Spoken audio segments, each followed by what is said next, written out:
दोस्तों, एक समय था जब भारत को चालू खाता घाटे की वजह से वैश्विक मंच पर आर्थिक चुनौतियों का सामना करना पड़ता था।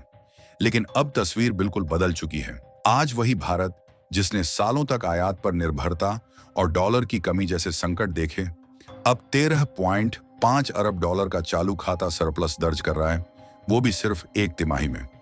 यह आंकड़ा जीडीपी का 1.3% है। लेकिन इसमें कोई खास बात नहीं है।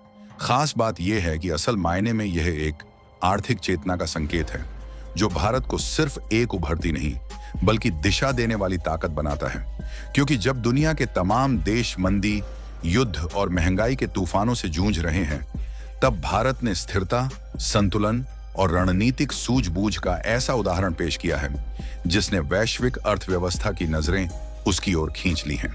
और यह कोई संयोग नहीं है, बल्कि उस नीतिगत परिपक्वता का नतीजा है जो भारत ने पिछले कुछ वर्षों में अर्जित की है।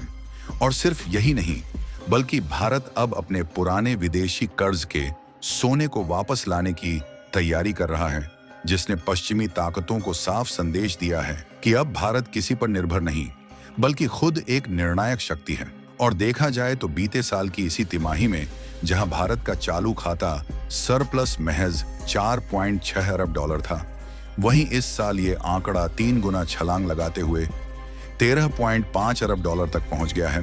जबकि तीसरी तिमाही तक भारत 11.3 अरब डॉलर के चालू खाता घाटे में था।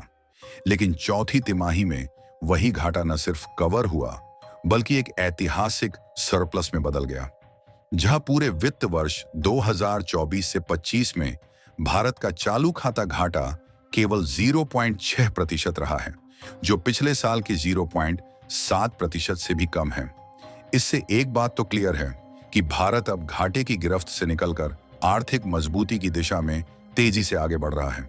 वहीं दूसरी ओर अमेरिका जैसे विकसित देश आज भी 3% से ज्यादा के चालू खाता घाटे से जूझ रहे हैं, जबकि भारत इस मोर्चे पर 1% से भी नीचे पहुंच गया है। लेकिन सवाल यह है कि आखिर भारत ने ये आर्थिक करिश्मा किया कैसे? तो आपको बता दें, इस चमत्कार की नींव 3 बड़े आर्थिक झटकों ने मिलकर रखी है, जिसने इस परिवर्तन को संभव बनाया। इसमें पहला कारण था विदेशों को दिए जाने वाले ब्याज लाभांश और अन्य भुगतान में भारी गिरावट, जिसका सीधा असर यह हुआ कि भारत से डॉलर का बहाव घटा, जिससे विदेशी मुद्रा भंडार को राहत मिली और रुपये की स्थिति भी मजबूत हुई। दूसरा कारण रहा सर्विस सेक्टर की शानदार कमाई, जहां सिर्फ चौथी तिमाही में भारत ने आईटी, बिजनेस प्रोसेसिंग और कंसल्टेंसी सेवाओं के जरिए 53 अरब डॉलर की आय अर्जित की, जो कि पिछले साल से 1 अरब डॉलर ज्यादा है। और तीसरा कारण है व्यापार घाटे का कम होना, जहां यह घाटा 89.3 अरब डॉलर से थोड़ा नीचे आया। पर इस छोटे से सुधार ने भी आर्थिक संतुलन को स्थिर करने में अहम भूमिका निभाई। ऐसे वक्त में जब अमेरिका, चीन और यूरोप की अर्थव्यवस्थाएं डगमगा रही हैं, तब भारत का यह प्रदर्शन उसकी वैश्विक आर्थिक ताकत को नए सिरे से परिभाषित करता है। भारत अब सिर्फ एक उभरती हुई अर्थव्यवस्था नहीं, बल्कि एक ऐसा देश बन चुका है जो पश्चिमी देशों को भी आर्थिक संतुलन की दौड़ में टक्कर देने की स्थिति में आ गया है। जहां make in India, digital India, startup India और स्किल इंडिया जैसे अभियानों ने सिर्फ नारे नहीं दिए, बल्कि भारत को आत्मनिर्भरता की ठोस राह पर आगे बढ़ाया। आज इन पहलों का असर नीतियों से निकलकर जमीन पर भी दिखाई दे रहा है। लेकिन इस आर्थिक चमक के बीच एक पहलू ऐसा भी है जो थोड़ी चिंता पैदा करता है, और वो है विदेशी निवेश का घटता आंकड़ा। जहां चौथी तिमाही में भारत को सिर्फ 0.4 अरब डॉलर का एफडीआई मिला, जो पिछले साल के 3 अरब डॉलर से काफी कम है। और देखा जाए तो पूरे वित्त वर्ष में यह गिरकर सिर्फ 1 अरब डॉलर रह गया।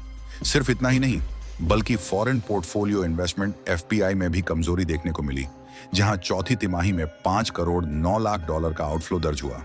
हालांकि पूरे साल का नेट इनफ्लो 3.6 अरब डॉलर रहा, पर यह भी पिछले साल के 44.1 अरब डॉलर के मुकाबले बेहद कम है, जो दुनिया के लिए एक संकेत है कि भारत की घरेलू अर्थव्यवस्था में मजबूती आई है।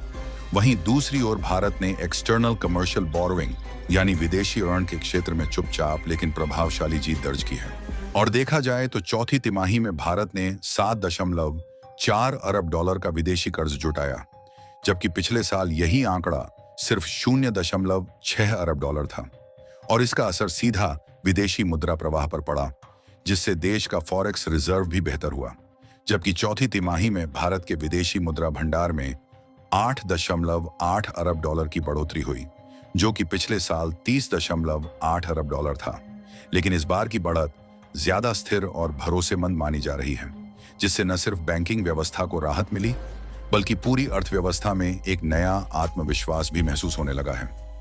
इन तमाम आर्थिक घटनाओं के बीच जो फैसला सबसे ज्यादा चौंकाने वाला और रणनीतिक रूप से अहम साबित हुआ, वह था भारतीय रिजर्व बैंक द्वारा 100.32 मीट्रिक टन सोना विदेशों से भारत वापस लाने का निर्णय।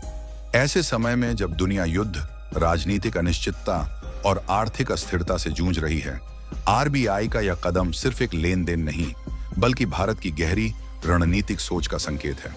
देखा जाए तो अब भारत के पास करीब 200 मीट्रिक टन फिजिकल गोल्ड देश के भीतर मौजूद है, जबकि विदेशों में रखा गया भंडार घटकर लगभग 360 मीट्रिक टन रह गया है, जिससे यह साफ जाहिर है कि भारत अब अपनी संपत्तियों को विदेशी बैंकों की बजाय स्वदेश में सुरक्षित रखना चाहता है, क्योंकि यह एक ऐसा निर्णय है जो वैश्विक संकट या युद्ध जैसे हालात में देश की वित्तीय संप्रभुता को मजबूती देगा।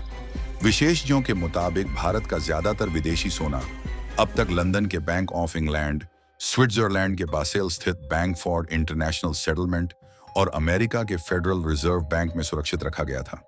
लेकिन अब भारत इसे धीरे धीरे स्वदेश लाया जा रहा है।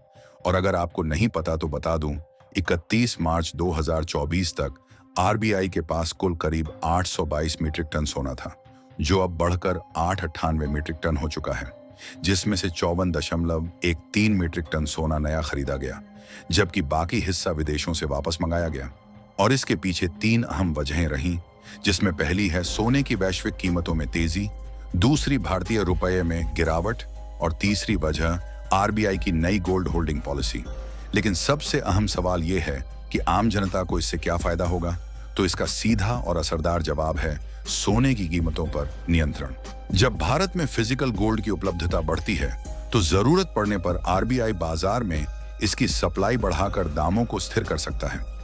ऐसे वक्त में जब सोना आम आदमी की पहुंच से दूर होता जा रहा है, यह कदम लाखों निवेशकों और ग्राहकों के लिए राहत का काम करेगा। लेकिन इससे भी बड़ा फायदा यह है कि किसी अंतरराष्ट्रीय संकट जैसे स्विफ्ट ब्लॉक, फाइनेंशियल ब्लैकमेल या ट्रेड बैन की स्थिति में भारत अब पहले से कहीं ज्यादा आत्मनिर्भर रहेगा।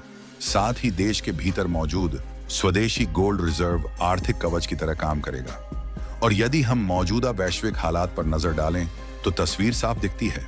जहां अमेरिका कर्ज संकट से जूझ रहा है, यूरोप ऊर्जा संकट की गिरफ्त में है और चीन प्रॉपर्टी बबल के फटने से लड़खड़ा रहा है, वहीं भारत एक के बाद एक आर्थिक मोर्चों पर मजबूत होता जा रहा है। इन परिस्थितियों में भारत की हालिया उपलब्धियां यह साफ संकेत देती हैं कि वैश्विक आर्थिक शक्ति का केंद्र अब धीरे नहीं बल्कि तेजी से भारत की ओर शिफ्ट हो रहा है, जहां भारत अब केवल एक निवेश गंतव्य नहीं रहा, बल्कि एक ऐसी अर्थव्यवस्था बन गया है जो वित्तीय सुरक्षा, स्थायित्व और रणनीतिक समझ का प्रतीक बन चुकी है। जहां चालू खाता सरप्लस से लेकर गोल्ड रिजर्व की स्वदेश वापसी तक भारत के हर कदम में आत्मनिर्भरता और दूरदर्शिता झलक रही है। यह सिर्फ तरक्की की कहानी नहीं, बल्कि उस बदलाव की शुरुआत है जो आने वाले समय में पूरी दुनिया की आर्थिक दिशा को नई पहचान देगा। जय हिंद, जय भारत।